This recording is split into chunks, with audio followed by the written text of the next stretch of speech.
Auzubillahiminasyaitonirrajim. Bismillahirrahmanirrahim.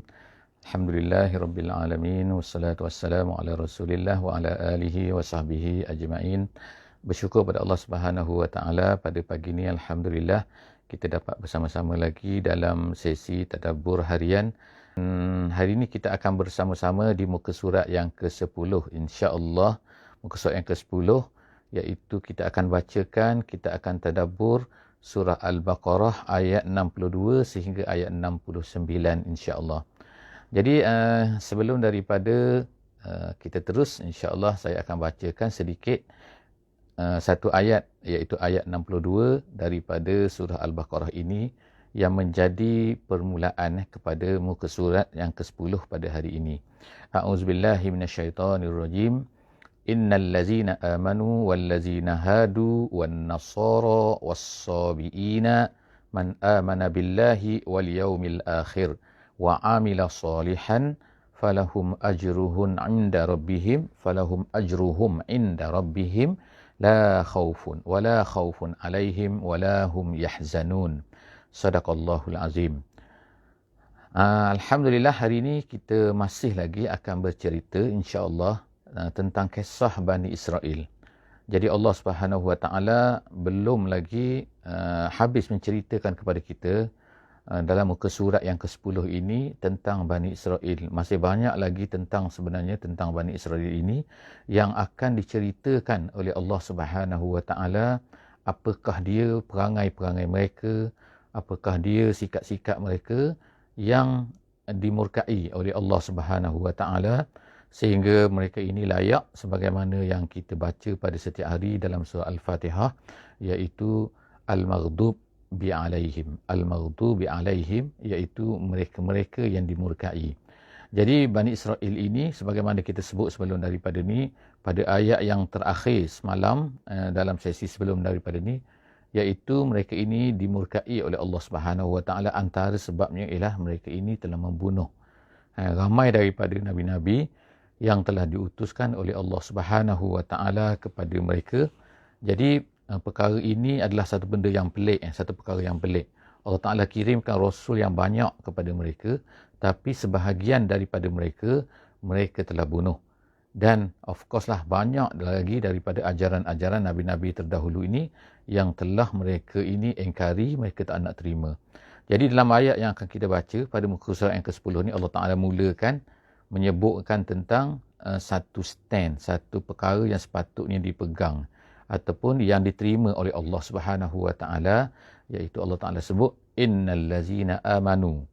Jadi Allah Taala telah menyebutkan dalam ayat yang ke-10 ini, dalam ayat 62 ini, iaitu yang pertamanya ada 4 golongan. 4 golongan yang Allah Taala sebut, iaitu yang pertama orang-orang yang beriman. Kemudian orang-orang yang hadu, iaitu orang-orang Yahudi. Yang ketiga orang-orang Nasara, iaitu orang-orang Kristian. Dan yang keempatnya ialah As-Sabiin.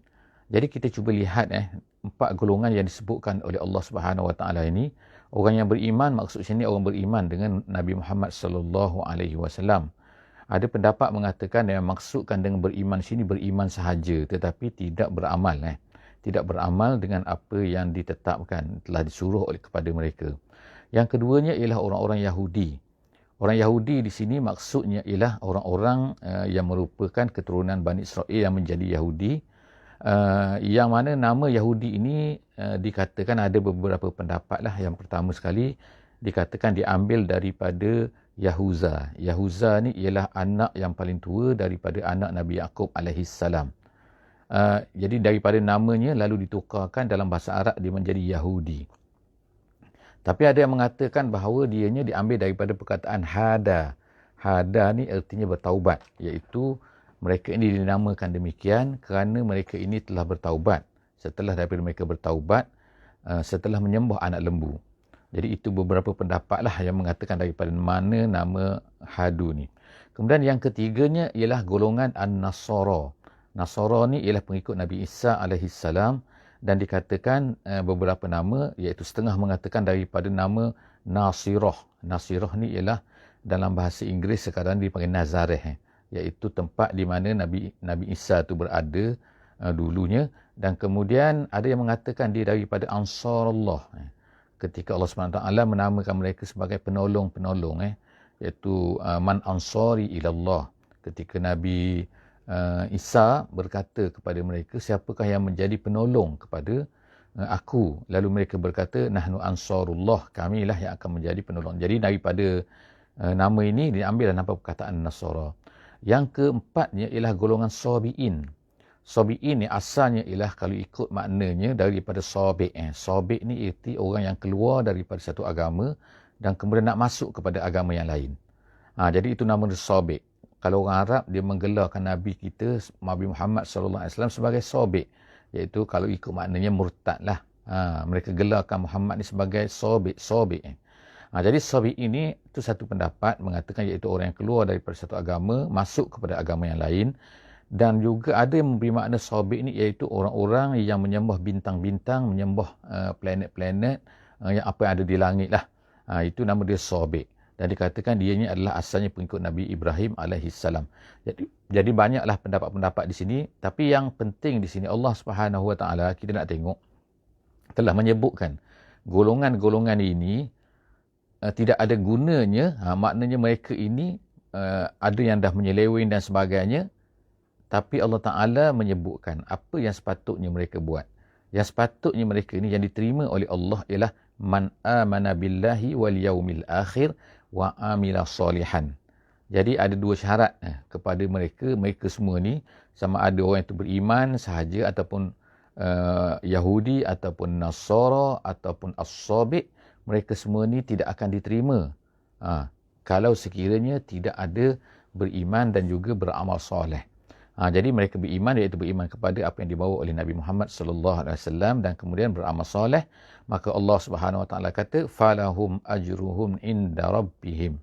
Maka bagi mereka pahala mereka di sisi Tuhan mereka, wala khaufun alaihim, dan mereka tak akan takut, dan mereka ini wala hum yahzanun, dan mereka tidak akan berduka cita, tak akan sedih. Jadi itu adalah balasan Allah Taala nak sebutkan bagaimanakah sepatutnya untuk mendapat pahala daripada Allah Ta'ala, mestilah beriman dengan apa yang dibawa oleh Nabi Muhammad dan kemudian mestilah beramal soleh. Tak kiralah mereka ini daripada apa, daripada Yahudi ke, daripada Nasrani ke, daripada Sabi' ke, ataupun hanya yang beriman sahaja. Kemudian itu adalah ayat yang pertama lah. Kemudian seterusnya Allah Subhanahu Wa Ta'ala terus selepas daripada itu kembali semula kepada apakah nikmat-nikmat yang telah diberikan oleh Allah Subhanahu Wa Taala kepada Bani Israel. Jadi tak itu macam kita kata macam berhenti sebentar kan. Allah Taala nak ceritakan sekejap kan, apakah dia bentuk yang sepatutnya mereka ni buat kalau mereka ni Yahudi ke, Kristian dan sebagainya. Ayat yang ke-63 Allah Subhanahu Wa Taala ceritakan apa yang telah berlaku. Sebagaimana kita ceritakan sebelum daripada ni, bahawa penceritaan Allah tentang Bani Israel ini ialah menceritakan tentang nikmat-nikmat yang telah diberikan oleh Allah Subhanahu Wa Taala. Allah Taala sebutkan dengan wa'iz ketika dan ingatlah ketika. Ketika mana? Sekarang ni yang the next ni Allah Taala nak sebutkan kepada Bani Israel ini nikmat Allah, iaitu ketika akhazna mitsaqakum wa'iz akhazna mitsaqakum, ketika kami ambil mitsaq. Mitsaq ni ialah maknanya ialah perjanjian maknanya. Perjanjian yang kuat. Perjanjian ketika mana? Iaitu ketika mereka ini menyembah anak lembu, ketika Nabi Musa balik daripada Tur, daripada bukit Tur ni, Jabal Tur, bukit Tur. Lalu Nabi Musa membawa kepada mereka kitab yang telah diberikan oleh Allah Subhanahu Wa Taala, iaitu kitab Taurat lah. Jadi Nabi Musa menyuruh mereka untuk bertaubat dan kemudian menyuruh mereka untuk mengikut apa yang ada di dalam Taurat. Tapi orang Bani Israel ni dia enggan, dia tak mahu. Dia tak mahu ikut. Macam-macam dia cakap. Nabi Musa cakap macam ni, dia cakap macam ni. Nabi Musa suruh, dia tak nak mahu. Akhirnya apa yang terjadi ialah malaikat Jibril telah datang dan mengangkat bukit tersebut dan letakkan di atas kepala mereka. Pada ketika itu barulah mereka ni takut, dan kemudian pun mereka pun berjanjilah untuk mengikut apa yang dibawa, apa yang disebutkan, apa yang ada di dalam kitab Taurat yang asal yang dibawa oleh Nabi Musa, dibawa turun oleh Nabi Musa pada ketika itu. Jadi Allah Ta'ala sebut sini, wa rafa'na fawqakumut tur. Dan ingatlah maknanya ketika kami angkat ke atas mereka itu tur. Tur tu bukit tu. Khuzu ma atainakum biquwwah. Dan dikatakan kepada mereka, ambillah apa yang kami bawa ini dengan kuwah. Jadi Allah Ta'ala merintahkan kepada mereka bukan hanya biasa-biasa, bukan hanya ambil kitab itu saja, tetapi hendak ambil dengan kuwah. Kuwah ni jiddin wajtihadin. Dan tafsir kata, iaitu pegang betul-betul kitab ni. Wazkuru ma fihi la'allakum tattaqun. Dan hendaklah kamu ingat apa yang ada di dalamnya. Maknanya apa yang ada. Jangan lupa apa yang ada dalam kitab Taurat ni. Kerana dengannya sajalah la'allakum tattaqun, kamu akan menjadi orang yang bertakwa. Dalam ayat ini ceritakan Bani Israel diceritakan begitu. Jadi mereka ni asalnya tidak ambil mithaq tu. Maknanya kalau diberikan macam tu saja, mereka tak akan membuat janji apa-apa kan. Tapi apabila dah kena diletakkan bukit di atas kepala mereka, hendak dihempaskan, kalau mereka ni tak nak terima juga, tak nak pegang juga dengan Taurat ni, maka mereka akan hempaskan ke atas kepala mereka. Jadi apabila keadaan macam tu, barulah mereka ni akhazna mithaqakum. Barulah mereka ni nak ambil mithaq tu. Jadi daripada ayat ni, dalam tafsir, sebagaimana disebutkan dalam tafsir Al-Wasit oleh Syekh Sayyid At-Tantawi, bekas mufti Mesir dulu, dia kata, ini juga nak menunjukkan, memahamkan kepada kita bahawa sebenarnya Quran ini tidak cukup kalau kita hanya tartil sahaja, kita membaca sahaja, tilawah sahaja, tidak cukup. Kerana kalaulah cukup, maka Allah Ta'ala tak marahlah sebagaimana marahnya kepada Bani Israel. Jadi contoh seolah-olahnya Allah Subhanahu Wa Ta'ala ni menyindir Bani Israel ni, menyindir kita sebenarnya, menyebutkan tentang Bani Israel, menyindir orang Islam pada hari ini, iaitu yang hanya mengambil Alkitab, mengambil Quran hanya sekadar-kadar sahaja, iaitu untuk membaca sahaja. Sebab itulah disebut sini khuzu ma atainakum biquwwah. Ambillah dengan sungguh-sungguh, wazkuru ma fihi, dan ingatlah apa yang dalamnya. Maknanya kalau sekadar baca saja, maka tak dikatakan khuzu ma atainakum biquwwah. Jadi kita ni insya-Allah kan, moga-moga Allah Subhanahu Taala akan limpahkan barakah kepada kita, manfaat kepada kita dengan usaha yang kita buat pada hari ini, iaitu apa? Iaitu kita cuba untuk faham apa yang disebutkan oleh Allah Subhanahu Wa Taala di dalam Quran ini, insya-Allah. Walaupun apa yang kita buat ni hanyalah satu muka surat satu hari kan, kita katakan sangat sedikit lah, tetapi moga-moga kita telah berusaha, insya-Allah kan, untuk memahami Quran ni. Kemudian selepas daripada itu, Allah Subhanahu Taala sebutkan apa yang terjadi kepada Bani Israel setelah daripada mereka ni dah buat janji, dah bersungguh-sungguh kan. Allah Taala kata summa tawallaitum min ba'di zalik. Tapi selepas daripada tu tak nak ikut min ba'di zalik, min ba'di tawthiq. Zalik di situ ialah janji tu. Jadi maknanya selepas daripada kamu ni wahai Bani Israel, kamu dah pegang, dah buat mithaq, dah buat janji. Zalik tu ialah janji tu, min ba'di zalik, min ba'di tawthiq tu. Dalam tafsir kata. Jadi, tapi kamu tawallaitum, tiba-tiba kamu berpaling. Kamu dah janji, kamu lari balik, kamu tak ikut balik, kamu tak nak ikut perjanjian kamu tu.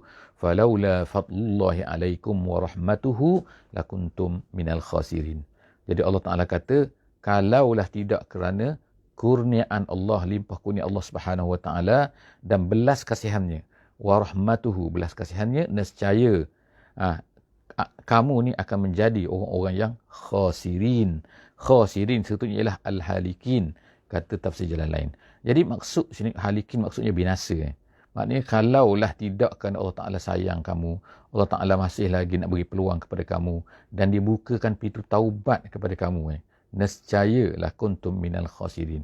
Dia tak sebutlah sini kan pintu taubat tu apa dengan, tapi itu adalah jawab, dipanggil mahzuf, iaitu benda yang tidak disebutkan tapi boleh difahami daripada ayat tu.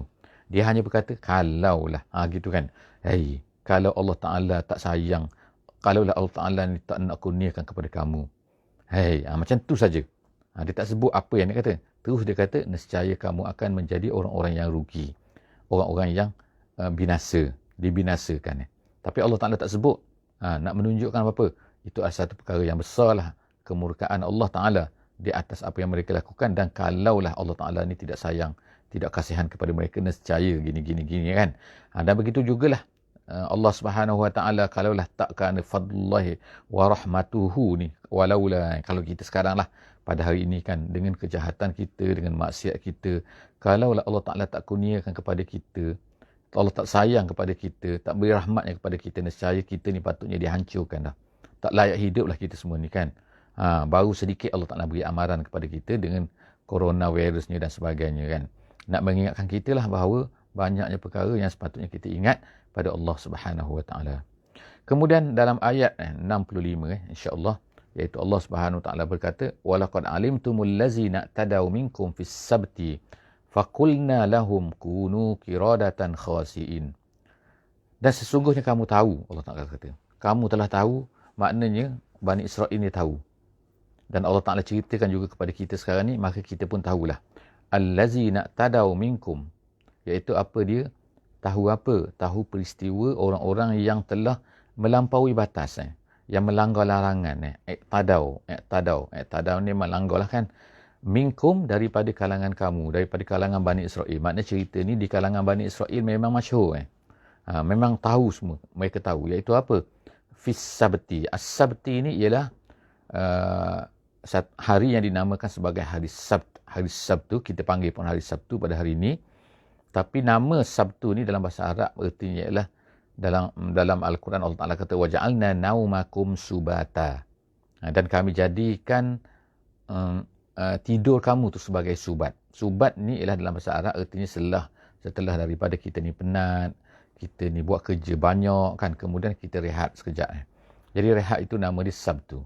Jadi malam tu adalah Allah Ta'ala jadikan untuk merehatnya. Berehatlah kan. Jadi saintis pun katalah kan, kalau kita tak ada rehat, tak ada tidur ni, maka menyebabkan dia akan tension kan.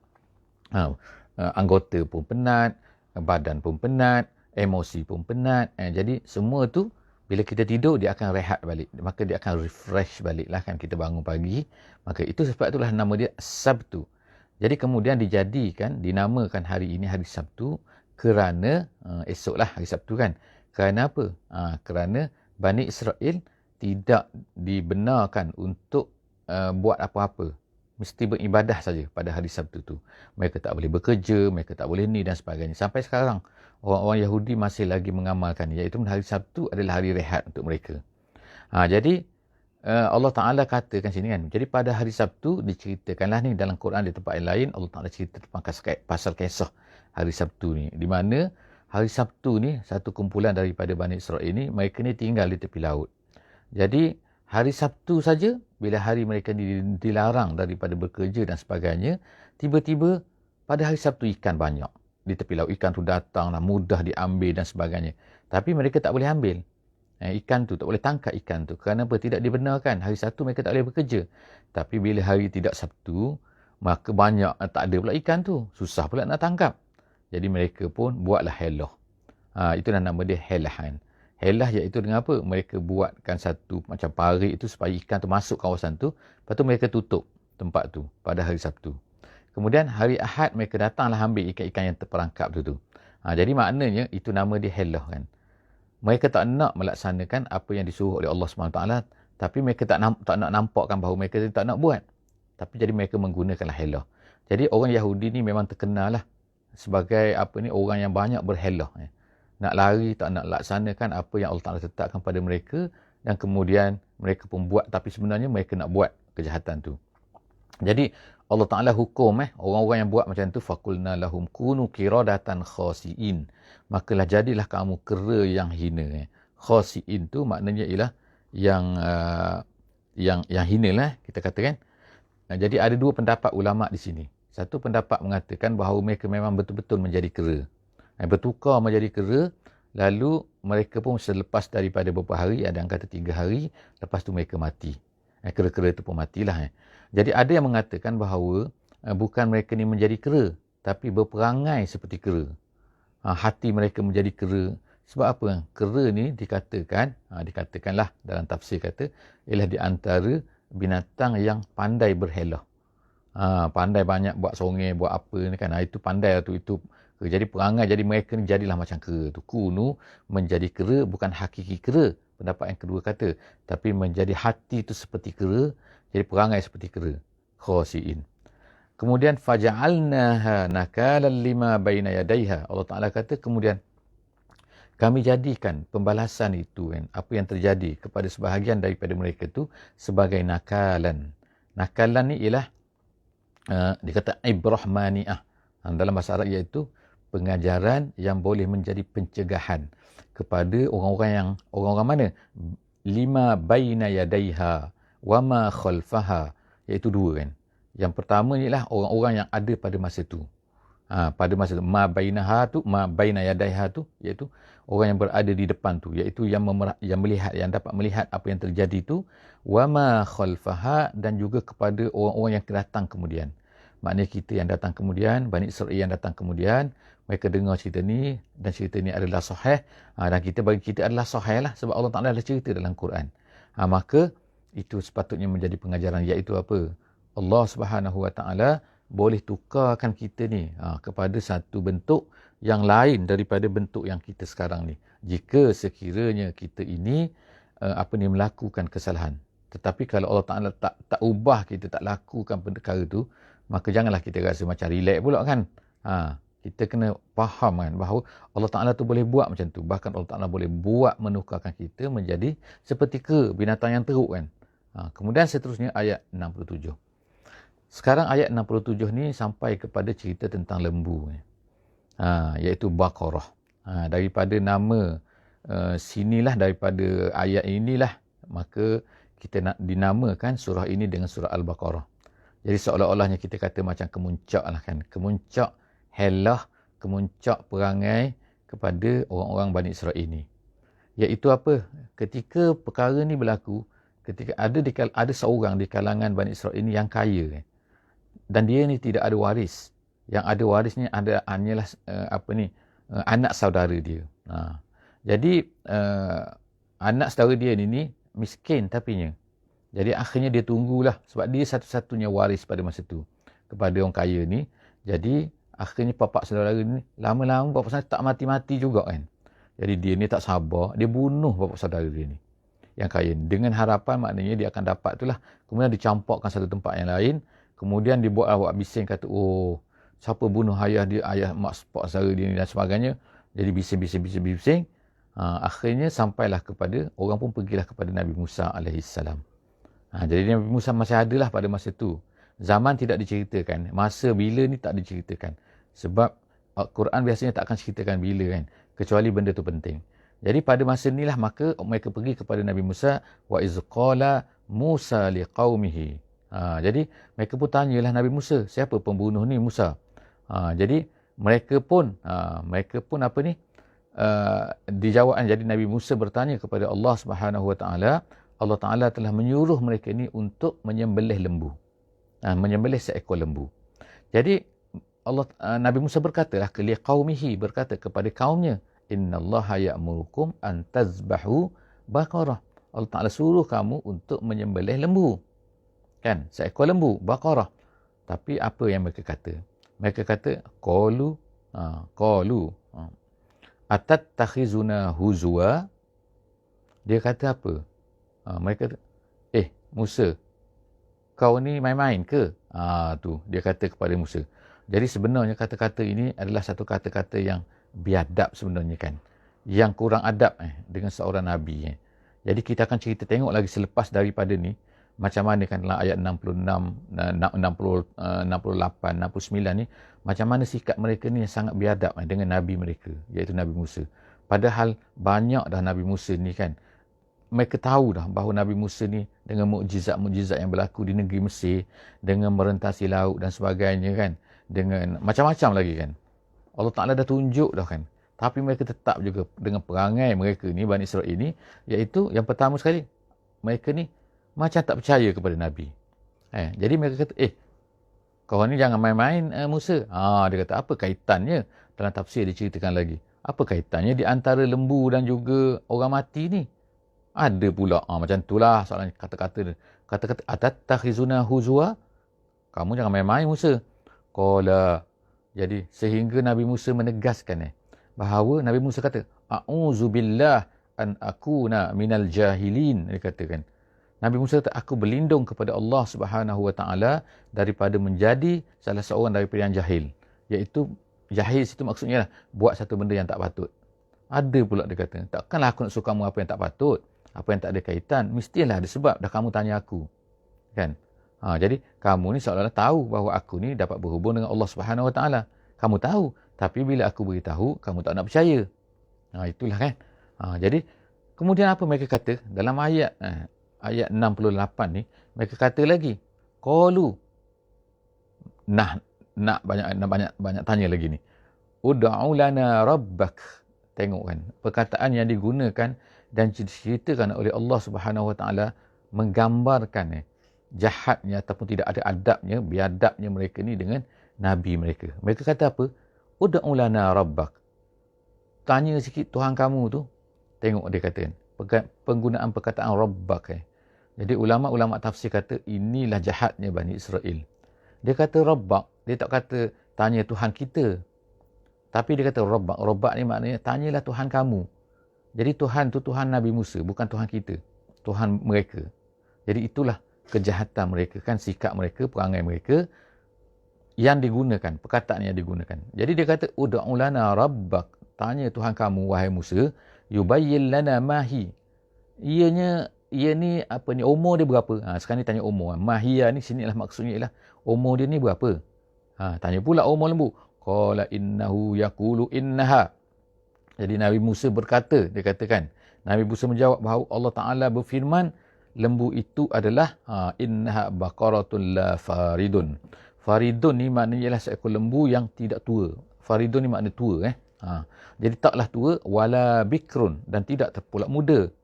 Bikrun ni dara kalau ikutnya kan makna asal kan, tapi maksudnya ialah muda sini. Maknanya taklah tua sangat, taklah wala bikrun, taklah muda sangat. Awanun. Awanun ni makna pertengahan.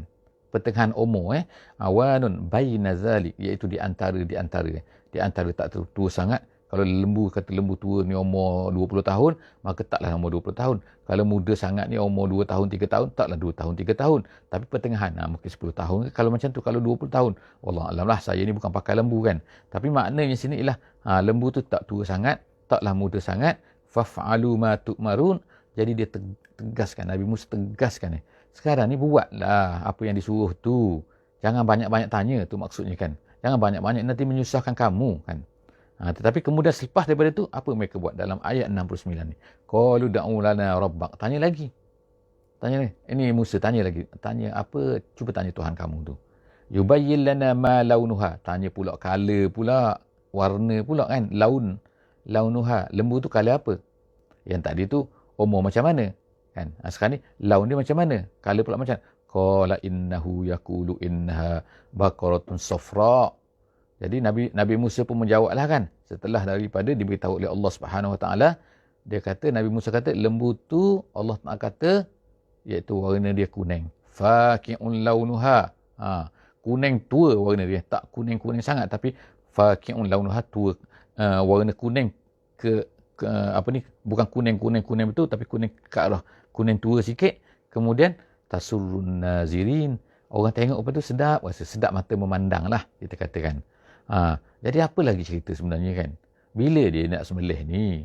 Jadi insya-Allah kita akan tengok nanti kan peristiwa ni dalam sesi kita yang seterusnya, iaitu sesi yang lepas daripada ni, iaitu muka surat yang ke-11 insya-Allah.